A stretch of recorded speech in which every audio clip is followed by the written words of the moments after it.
வணக்கம். நான் உங்கள் சோக்குமார். இஸ்ரேல் இன்றைக்கி மிகப்பெரிய ஒரு சம்பவத்தை செஞ்சுருக்காங்க. என்ன பண்ணியிருக்காங்க அப்படின்னா, பாலஸ்தீனில் இருக்கக்கூடிய மிகப்பெரிய பகுதி அப்படின்னா காசா அப்படின்ற இந்த ஒரு பகுதி.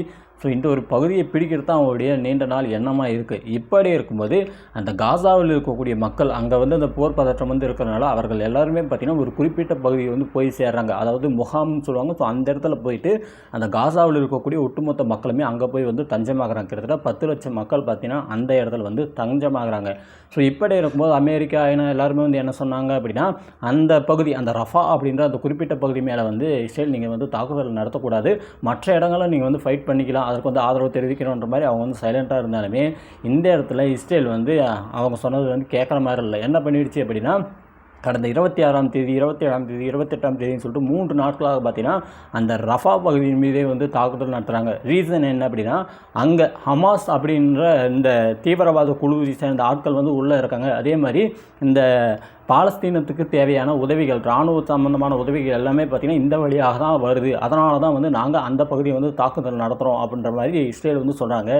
இது வரைக்கும் 45 பேர் பார்த்திங்கன்னா அங்கே இறந்து போயிருக்காங்க. இப்படி இருக்கும்போது ஒட்டுமொத்த உலக நாடுகள் மத்தியிலுமே இந்த ஒரு ஹேஷ்டாக் ட்ரெண்டிங்கில் இருக்குது. ஆல் ஐஸ் ஆன் ரஃபா அப்படின்ற இந்த ஒரு ஹேஷ்டாக் ட்ரெண்டிங் இருக்குது. எல்லாருமே இங்கே ரஃபா பாருங்கள் அப்படின்னு சொல்லிட்டு எல்லாரையும் கூப்பிடக்கூடிய விதமாக இந்த ஒரு ஹேஷ்டாக் பார்த்திங்கன்னா தற்போது ட்ரெண்டிங்கில் இருக்குது.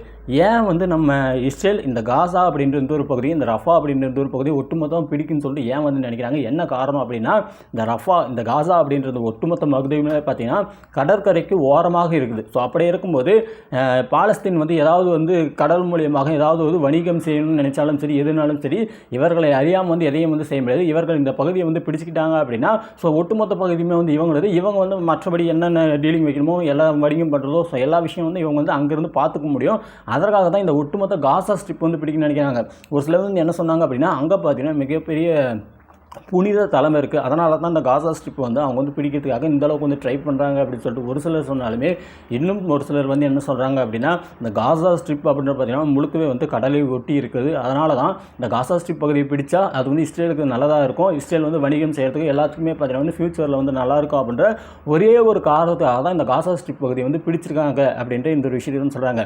இன்றைக்கி ரஃபா அப்படின்ற ஒரு பகுதியில் பார்த்தீங்கன்னா இந்த அளவுக்கு மிகப்பெரிய தாக்குதல் நடத்துறதுக்கு காரணம் என்ன அப்படின்னா, ஒரு 2 டேஸ்க்கு முன்னாடி இவங்க ஹமாஸ் தீவிரவாதிகள் பார்த்திங்கன்னா ஒரு சில தாக்குதலை பார்த்திங்கன்னா இஸ்ரேல் மீது செஞ்சுருக்காங்க. அந்த கோபத்தின் வெளிப்பாடாக அவர்கள் இப்போது இந்த தாக்குதல் செஞ்சுருக்கிறதா சொல்லப்படுது.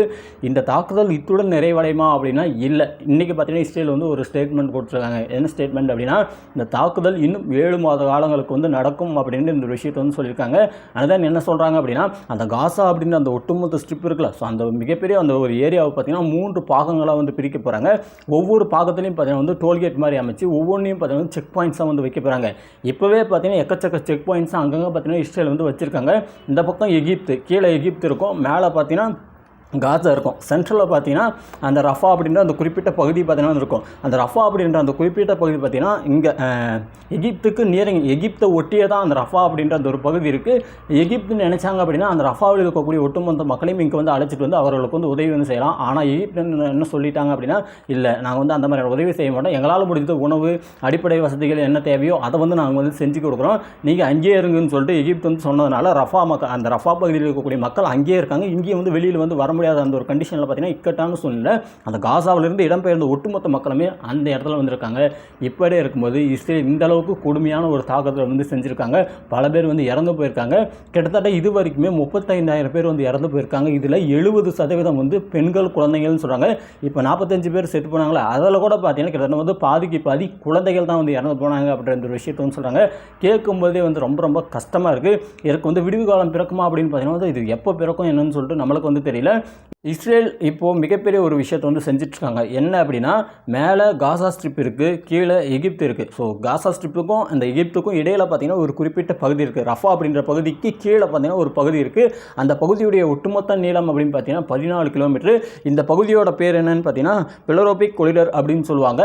ஸோ இந்த பகுதி, இந்த பிளரோபிக் கொரிடர் அப்படின்ற இந்த ஒரு பகுதி பார்த்தீங்கன்னா 1948 நம்முடைய இஸ்ரேலுடைய கண்ட்ரோலில் இருந்தது. அப்போ பார்த்தீங்கன்னா ஒரு ஒப்பந்தம் போடுறாங்க.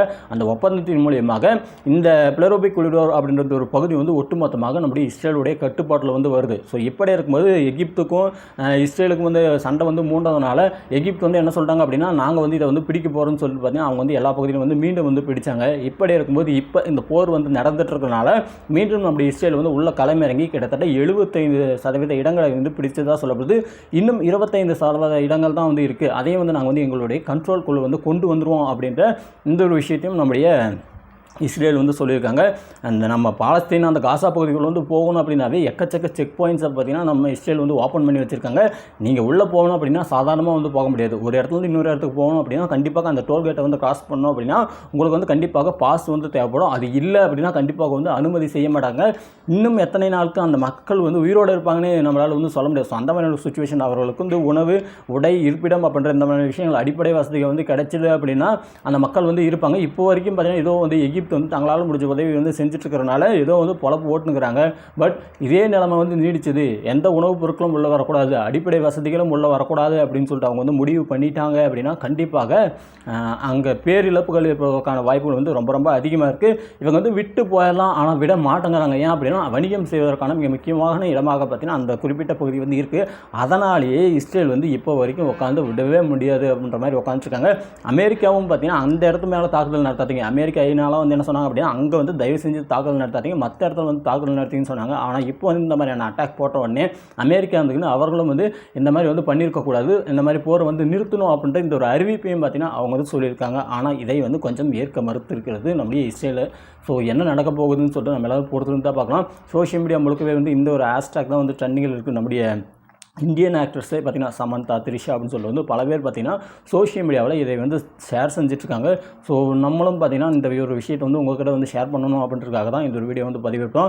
கண்டிப்பாக அந்த மக்களுக்கு வந்து ஒரு நிம்மதி கிடைக்கணும். நிம்மதியாக பார்த்திங்கன்னா ஒரு குழந்தை பிறக்குது அப்படின்னா அது பார்த்திங்கன்னா நிம்மதியாக தன்னுடைய வாழ்க்கையை வந்து நடத்தணும். அது படித்து நல்ல ஒரு வேலைக்கு போய் குடும்பத்தை காப்பாற்றி அது அதோடைய சராசரி மனிதன் வாழ்க்கையை வந்து வாழணும். அதற்கு நம்மளால் முடிஞ்ச ஒரு உதவி அப்படின்னு பார்த்திங்கன்னா நம்ம 4 பேருக்கு சொல்கிறது, மக்கள் வந்து இங்கே பேசுகிறது தான் இங்கே வந்து மிகப்பெரிய ஒரு மாற்றத்தை வந்து கொண்டு வரும்னு சொல்லிட்டு நான் வந்து நினைக்கிறேன்.